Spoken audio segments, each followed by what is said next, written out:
Welcome to my review of the Callisto Protocol. I could see a game that has a lot of potential and passion behind this, but the execution was poor, and that's what I'm going to talk about. But I'm going to start off with the pros because it's always better to start positive.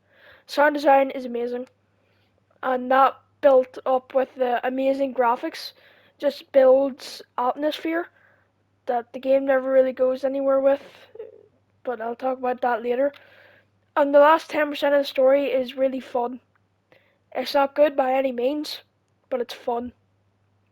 And well, to go on more with the graphics, you can do whenever you die, you die in the most gruesome way possible, and I think that is pretty cool.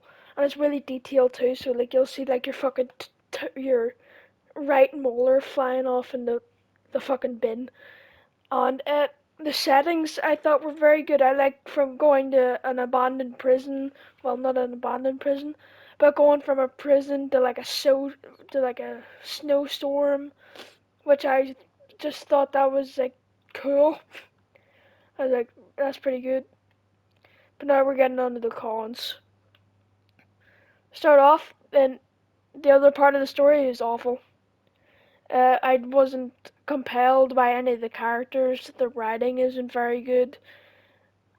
Whenever a certain character dies, I'm not gonna bring up who. I was just I just couldn't give a shit. Uh, the boss fights were awfully designed.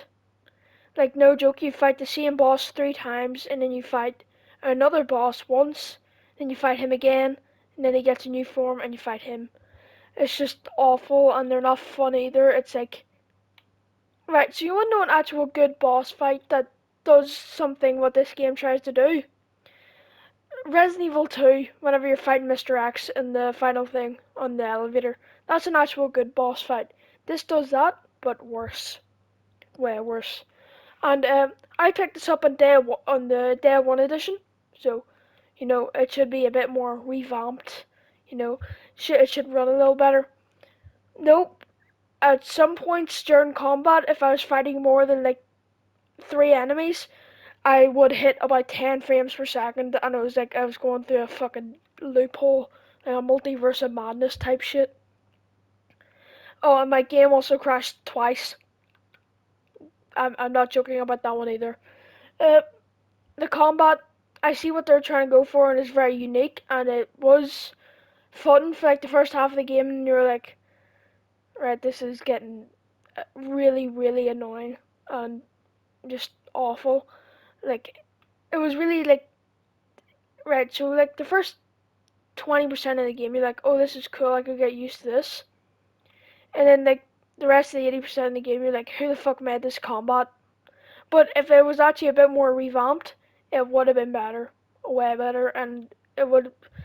But, anyway, the characters, uh, I didn't care for any of them. Just didn't give a shit.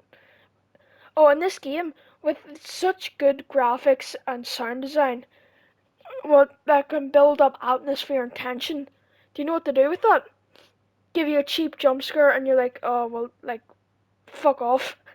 It just gives you shitty jump scares, and I don't mind jump scares. I think they're a great way to catch the audience off guard. But all this does is just it doesn't even make you jump. You just kind of just go, just fuck off. I just overall, I see the passion behind Callisto Protocol, but if this got a bit more time in the oven, it could have been better. Maybe a couple new writers could have been good. But overall, if I had to give the Callisto Protocol a score, I would give it a 4 out of 10.